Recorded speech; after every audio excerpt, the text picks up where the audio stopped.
Students. हम लोग enzymes के बारे में पढ़ रहे थे और एंजाइम्स के अंदर हमने एंजाइम्स की क्लासिफिकेशन के बारे में पढ़ा है, एंजाइम्स की प्रॉपर्टीज़ के बारे में पढ़ा है। अब हम एंजाइम्स के मैकेनिज्म ऑफ एक्शन के बारे में पढ़ेंगे। हमने पढ़ा था कि एंजाइम्स होती क्या है। एंजाइम्स हमारे पास बायोलॉजिकल कैटालिस्ट होती हैं जो कि क्या करती हैं, सबस्ट्रेट के साथ बाइंड करती हैं। सबस्ट्रेट के साथ बाइंड करने के बाद हमारे पास सबस्ट्रेट को प्रोडक्ट के अंदर कन्वर्ट कर देती है और सबस्ट्रेट को जब प्रोडक्ट के अंदर कन्वर्ट कर देती है तब क्या होता है, हमारी एंजाइम जो है वो अनचेंज्ड फॉर्म के अंदर हमारे पास वापस जो हमारा जहाँ पे हमारे पास रिएक्शन हो रही है वहाँ पे हमारे पास वापस आ जाती है। तो अभी ये जो हमारे पास एंजाइम जो है जो सबस्ट्रेट के साथ बाइंड कर रही है, फिर उसको प्रोडक्ट के साथ हमारे प्रोडक्ट के अंदर कन्वर्ट कर रही है और बाद में हमारे पास रीजनरेशन हो रही है एंजाइम की अनचेंज्ड फॉर्म के अंदर, ये हमारे पास स्टेप बाय स्टेप कैसे होता है। तो अगर हम इनिशियली बात करें तो हमारे पास जो एंजाइम है, हमने पढ़ा था एंजाइम की प्रॉपर्टीज़ के अंदर की जो एंजाइम्स होती हैं वो हमारे पास बहुत ज़्यादा स्पेसिफिक होती है। हमारे पास एंजाइम्स के अंदर स्पेसिफिसिटी होती है। तो एंजाइम्स हमारे पास क्या करती है, अगर हमारे पास कोई एंजाइम है तो अगर हमारे पास ये एक एंजाइम है तो ये जो एंजाइम है इसके ऊपर क्या प्रेजेंट होता है, इसके ऊपर हमारे पास रिएक्टिव साइट्स प्रेजेंट होती है।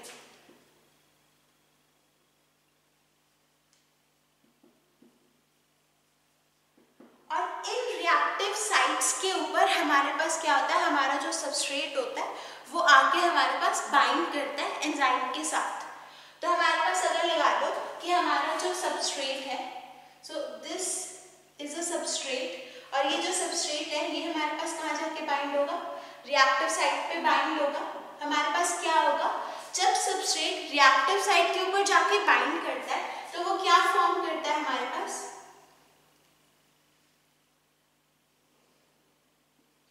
एक कॉम्प्लेक्स फॉर्म करता है, हमारे पास enzyme substrate complex. So if this is our substrate, तो this substrate will bind with the enzyme on the reactive site and they will form a enzyme substrate complex.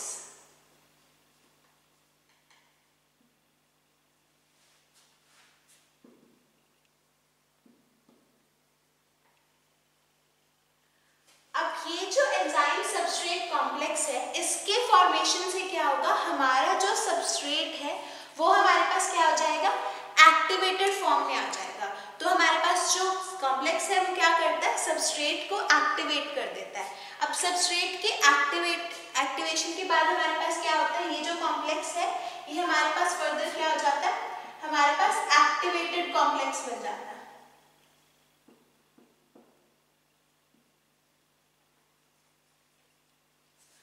अब ये जो एक्टिवेटेड कॉम्प्लेक्स की formation होती है हमारे पास, इसके बाद हमारे पास नेक्स्ट जो स्टेप आता है दैट इज प्रोडक्ट फॉर्मेशन।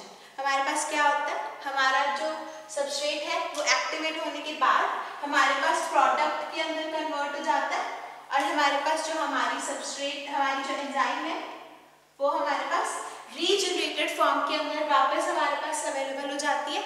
और जो कि हमारे जिसके साथ जो हमारे पास नेक्स्ट सबस्ट्रेट होगा वो एंजाइम के साथ बाइंड कर लेगा और हमारे पास ऐसे ही जो जितनी भी हमारे पास बायोकेमिकल रिएक्शंस हमारी बॉडी के अंदर चल रही है वो हमारे पास कुछ इसी तरह से चलेंगी।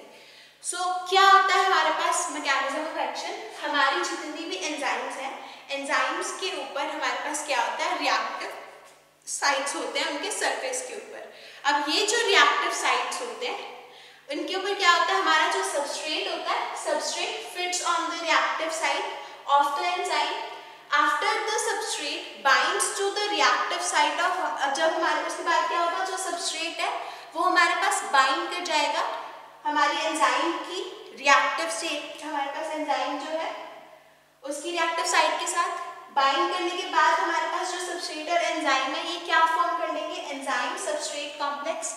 अब ये जो एंजाइम सबस्ट्रेट कॉम्प्लेक्स होता है ये क्या करता है हमारे पास, ये हमारे पास एक्टिवेट कर देता है सबस्ट्रेट को।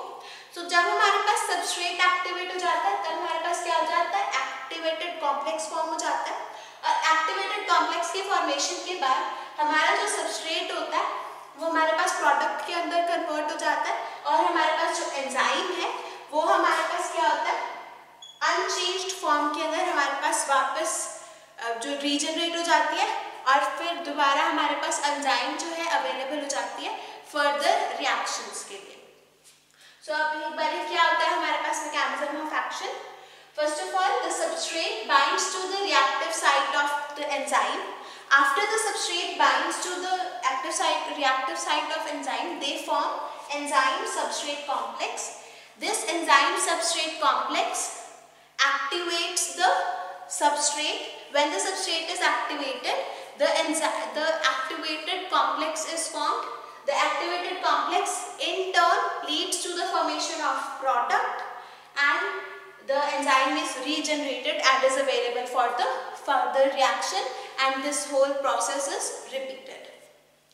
तो ये होता है हमारे पास प्रोसेस या मैकेनिज्म ऑफ एक्शन। किसी भी जो हमारे पास जो जितनी भी हमने लास्ट लेक्चर के अंदर एंजाइम्स के बारे में पढ़ा था, हमने ऑक्सीडोरेडक्टेजेस पढ़े थे, हमने लाइगेजेस पढ़े थे, लाइएजेस पढ़े थे, आइसोमरेजेस पढ़े थे, तो ट्रांसफरेजेस पढ़े थे, हाइड्रोलेजेस पढ़े थे। तो ये जितनी भी एंजाइम्स हैं ये सारी की सारी हमारे पास कैसे एक्ट करती हैं, हमारे पास उनका एक्शन जो है वो कैसे आता है। हमारे पास जो सबस्ट्रेट है वो हमारे पास एंजाइम के साथ बाइंड कर जाता है। जब सबस्ट्रेट एंजाइम के साथ बाइंड कर जाता है तो हमारे पास कॉम्प्लेक्स बना लेता है। ये जो कॉम्प्लेक्स है ये हमारे पास क्या करता है, सबस्ट्रेट को एक्टिवेट कर देता है। जब हमारे पास सबस्ट्रेट एक्टिवेट हो जाता है तब हमारे पास एक्टिवेटेड कॉम्प्लेक्स की फॉर्मेशन हो जाती है, और ये एक्टिवेटेड कॉम्प्लेक्स की फॉर्मेशन के बाद हमारे पास नेक्स्ट स्टेप क्या है, प्रोडक्ट की फॉर्मेशन हो जाती है। और जब हमारे पास प्रोडक्ट की फॉर्मेशन हो जाती है तब हमारे पास जो एंजाइम है वो हमारे पास रीजनरेट हो जाती है अनचेंज्ड फॉर्म के अंदर। तो इसके बाद हमारे पास mechanism of action of enzyme के बाद हमारे पास एक टॉपिक आता है which is important, that is specificity of enzyme. अब हमने बहुत बारी बोला कि एंजाइम्स जो होती हैं वो हमारे पास स्पेसिफिसिटी की प्रॉपर्टी होती है। अब स्पेसिफिसिटी की प्रॉपर्टी क्या होती है, जब हमारी एंजाइम्स किसी एक ही पर्टिकुलर ग्रुप ऑफ हमारे पास ग्रुप ऑफ रिएक्शंस को या फिर किसी सिर्फ एक ही रिएक्शन को हमारे पास प्रोसीड करवाएं या फिर कैटलाइज करवाएं, तब हम उस प्रॉपर्टी को क्या कहते हैं, स्पेसिफिसिटी। सो अब हमारे पास मेजर 3 तरह की स्पेसिफिसिटी होती है। We have absolute specificity, we have group specificity and we have optical specificity. अब सबसे पहले जो एब्सोल्यूट स्पेसिफिसिटी होती है वो क्या होता है हमारे पास, एब्सोल्यूट स्पेसिफिसिटी। अब एब्सोल्यूट का मतलब क्या होता है हमारे पास, जब हमारी एंजाइम सिर्फ किसी एक पर्टिकुलर रिएक्शन को ही हमारे पास कैटलाइज करे तब हमारे पास क्या होता है, absolute specificity. So what is absolute specificity of an enzyme? When a given enzyme only catalyzes one reaction is known as absolute specificity. अब absolute specificity के अंदर हमारे पास एग्जाम्पल के अंदर एंजाइम आती है यूरिएज। अब जो यूरिएज एंजाइम है वो सिर्फ और सिर्फ हमारे पास यूरिया की हाइड्रोलिसिस के अंदर वर्क करती है, इसलिए हमारे पास जो ये एंजाइम है वो क्या है, एब्सोल्युटली स्पेसिफिक है। या फिर इसके अंदर हमारे पास कौन सी प्रॉपर्टी है, एब्सोल्यूट स्पेसिफिसिटी की प्रॉपर्टी है। सेकेंड टाइप की जो हमारे पास स्पेसिफिसिटी होती है दैट इज ग्रुप स्पेसिफिसिटी। अब ग्रुप स्पेसिफिसिटी के क्या मतलब है, हमारे पास नाम से ही एब्सोल्यूट था कि हमारे पास एक ही रिएक्शन को हमारे पास जो एंजाइम हमारे पास कैटलाइज करती है। अब ग्रुप स्पेसिफिसिटी के अंदर क्या आता है, हमारे पास जो एंजाइम्स हमारे पास एक गिवन ग्रुप को हमारे पास कैटलाइज करती हैं वो एंजाइम्स के अंदर क्या होती है, ग्रुप स्पेसिफिसिटी होती है। सो ये जो हमारे पास स्पेसिफिक ग्रुप का क्या मतलब है यहाँ पे, कि अगर किसी स्पेसिफिक बॉन्ड या किसी स्पेसिफिक लिंकेज जो हमारे पास सबस्ट्रेट के अंदर प्रेजेंट होगा, सिर्फ उसी के ऊपर जब हमारी एंजाइम एक्ट करेगी तब वो क्या कर उसके पास क्या प्रॉपर्टी होगी, ग्रुप स्पेसिफिसिटी की प्रॉपर्टी होगी। So when an enzyme can act only on a specific bond or linkage which is common to all substances of that group, then the enzyme is known to have group specificity. So अब group specificity के अंदर हमारे पास जो enzyme आती है वो आती है एमाइलेज।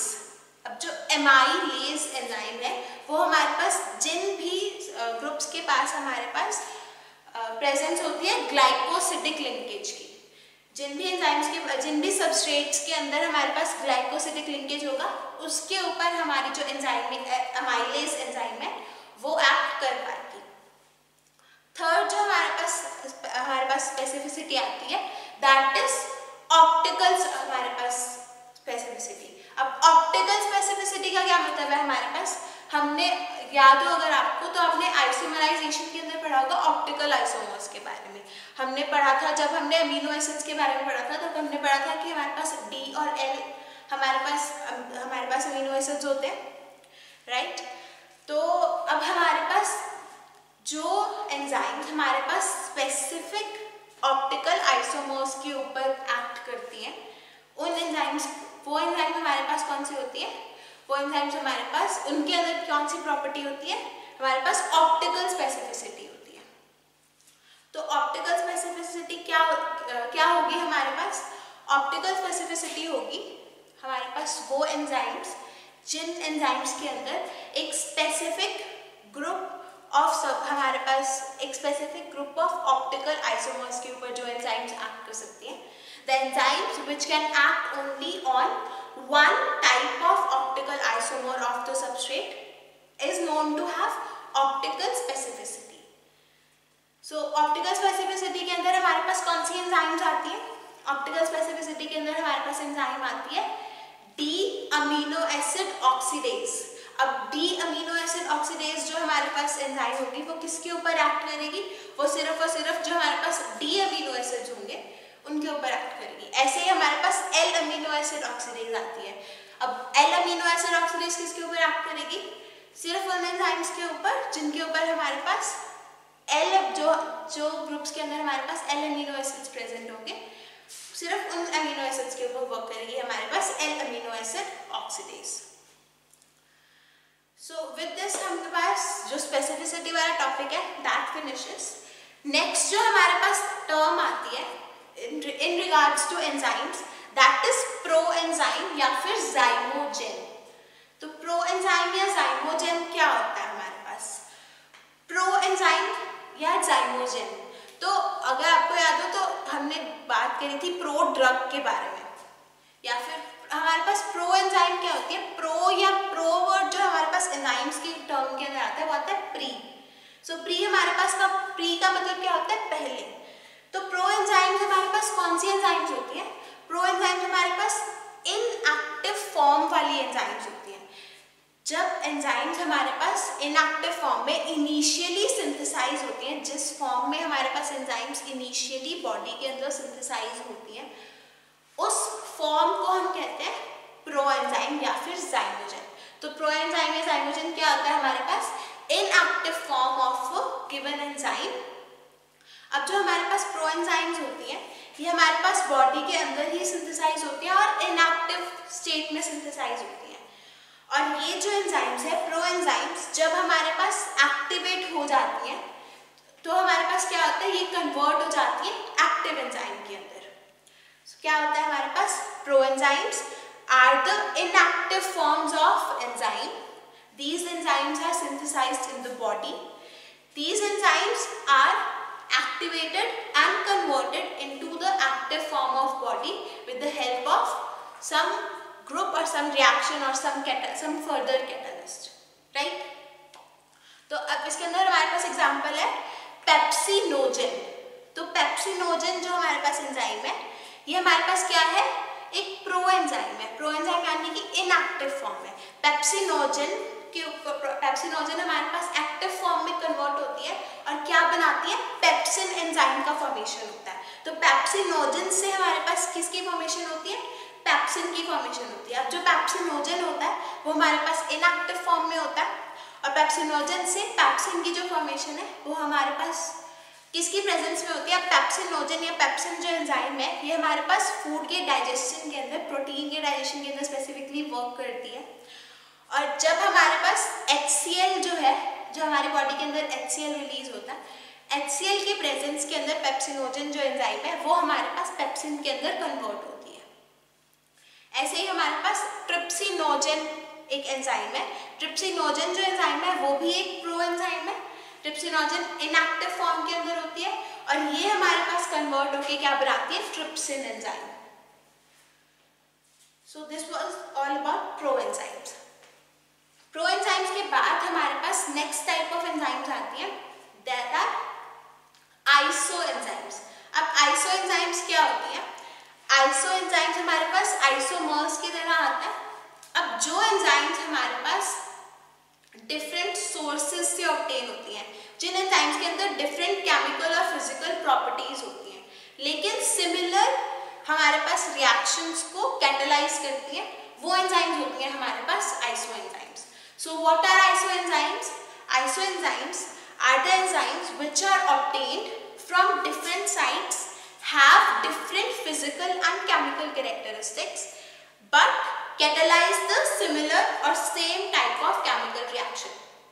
जो एंजाइम्स हमारे पास सिर्फ हमारे पास डिफरेंट सोर्सेज से अवेलेबल है, डिफरेंट हमारे पास डिफरेंट जो ऑर्गन्स है हमारे पास एंजाइम्स को सिंथेसाइज करते हैं और रिलीज करते हैं, और इन एंजाइम्स के अंदर हमारे पास जो केमिकल और फिजिकल प्रॉपर्टीज होती हैं वो भी डिफरेंट होती हैं, लेकिन ये जो आइसो एंजाइम्स होती हैं ये हमारे पास करती क्या है, सेम केमिकल रिएक्शन को हमारे पास कैटलाइज करवाती है। इसके अंदर हमारे पास एग्जांपल के अंदर आता है हमारे पास लैक्टेट डिहाइड्रोजनेज। अब जो लैक्टेट डिहाइड्रोजनेज एंजाइम है वो हमारे पास 5 डिफरेंट फॉर्म्स के अंदर एग्जिस्ट करती है। लैक्टेट डिहाइड्रोजनेज को हम शॉर्ट में LDH बोलते हैं। सो हमारे पास लैक्टेट डिहाइड्रोजनेज 1, 2, 3, 4 और 5, हमारे पास 5 डिफरेंट फॉर्म्स के अंदर लैक्टेट डिहाइड्रोजनेज एंजाइम प्रेजेंट होती है। अब लैक्टेट डिहाइड्रोजनेज जो एंजाइम है ये पांचों जो एंजाइम्स हैं इनके हमारे पास फिजिकल और केमिकल प्रॉपर्टीज डिफरेंट है, इसका जो हमारे पास सोर्स है वो भी डिफरेंट है, लेकिन ये पांचों जो सब टाइप्स है हमारे पास लैक्टेट डिहाइड्रोजनेज के, ये पांचों के पांचों एंजाइम्स हमारे पास क्या करती है, लैक्टिक एसिड की ऑक्सीडेशन करवाती है पायरुविक एसिड के अंदर। So this was all about iso enzymes. अब आइसो एंजाइम्स के बाद हमारे पास जो नेक्स्ट टॉपिक आता है दैट इज माइकलिस कर्व के बारे में। अब माइकलिस कर्व क्या होता है हमारे पास? हमारी जो एंजाइम्स होती हैं, अब हमने कहा था कि हमारी जो बायोलॉजिकल कैटलिस्ट होते हैं वो क्या करते हैं, हमारी जितनी भी बायोकेमिकल रिएक्शंस होती हैं उनको प्रोसीड करवाने में या उनको कैटलाइज कराने में हमारे पास हेल्प करते हैं। तो अब जो हमारे पास जो बायोलॉजिकल रिएक्शंस हो रही हैं उन रिएक्शंस की कुछ तो वेलोसिटी होगी, कुछ तो स्पीड होगी, जिस हमारे पास स्पीड से या जिस वेलोसिटी से हमारे पास जो एंजाइम का रिएक्शन हमारे पास प्रोसीड हो रहा है, तो जो वेलोसिटी होती है हमारे एंजाइम रिएक्शन की, वो हमारे पास जब हम सबस्ट्रेट की कंसंट्रेशन को इंक्रीज करते हैं तो सबस्ट्रेट की कंसंट्रेशन के इंक्रीज होने के साथ हमारे पास वेलोसिटी ऑफ एंजाइम रिएक्शन भी इंक्रीज होता है। सो क्या बोला मैंने कि व्हेन वी इंक्रीज द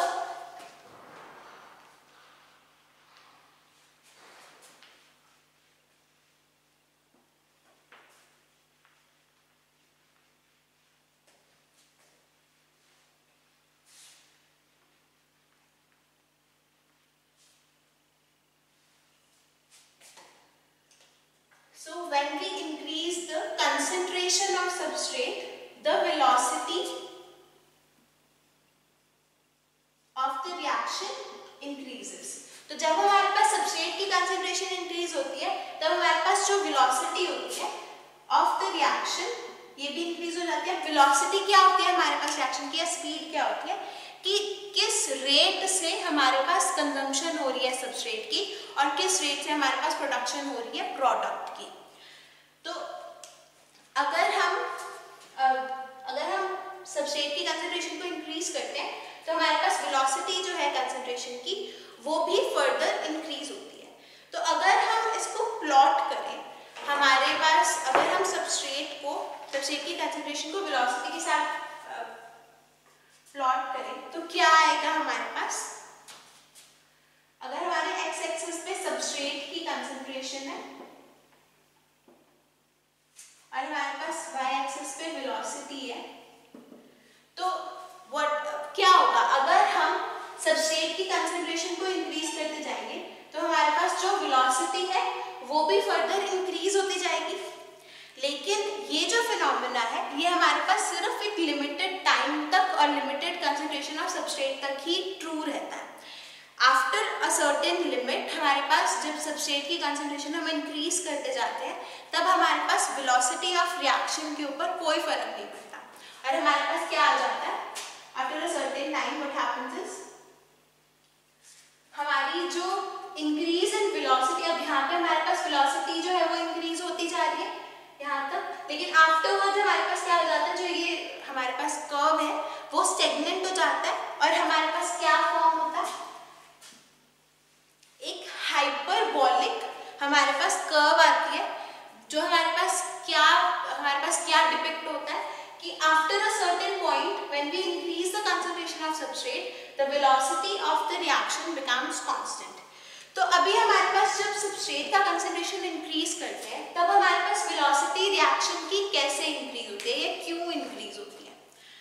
तो जब हम सबस्ट्रेट का कंसंट्रेशन इंक्रीज करते हैं तो लो कंसंट्रेशन, जब सबस्ट्रेट का कंसंट्रेशन लो होता है तब क्या होता है हमारे पास हमारी जो एंजाइम्स होती है वो हमारे पास कंज्यूम्ड नहीं होती है। हमारे पास बहुत सारी ऐसी एंजाइम्स होती हैं जो फ्री पड़ी रहती है और जैसे हम सबस्ट्रेट की कंसंट्रेशन को इंक्रीज करते रहते हैं वैसे ही हमारे पास क्या होता है सबस्ट्रेट जो है वो फ्री एंजाइम्स के साथ बाइंड करता रहता है और हमारे पास क्या हो जाता है प्रोडक्ट की फॉर्मेशन होनी स्टार्ट हो जाती है।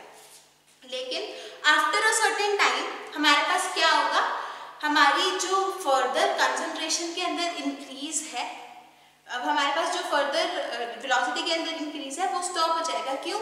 क्योंकि हमारी जितनी भी एंजाइम्स हमारी बॉडी के अंदर प्रेजेंट है वो हमारे पास क्या हो जाएंगी कंज्यूम हो जाएंगी और हमारे पास फर्दर सबस्ट्रेट के साथ बाइंड करने के लिए हमारे पास एंजाइम्स जो है वो अवेलेबल नहीं रहेंगे। सो इसी वजह से हमारे पास आफ्टर अ सर्टेन टाइम जो वेलोसिटी है वो further with the increase of substrate की कंसंट्रेशन इंक्रीज नहीं होती। तो अभी हमारे पास जो ये कर्व आया है जिसके अंदर हमारे पास सबस्ट्रेट की कंसंट्रेशन इंक्रीज करने पे velocity of reaction for a certain time increase हो रहा है लेकिन बाद में हमारे पास स्टैग्नेंट हो जाता है। इस कर्व को हम बोलते हैं माइकलिस कर्व। सो हमारे पास जो ये हाइपरबोलिक कर्व आया है between velocity and concentration of substrate, this curve is known as Michaelis curve.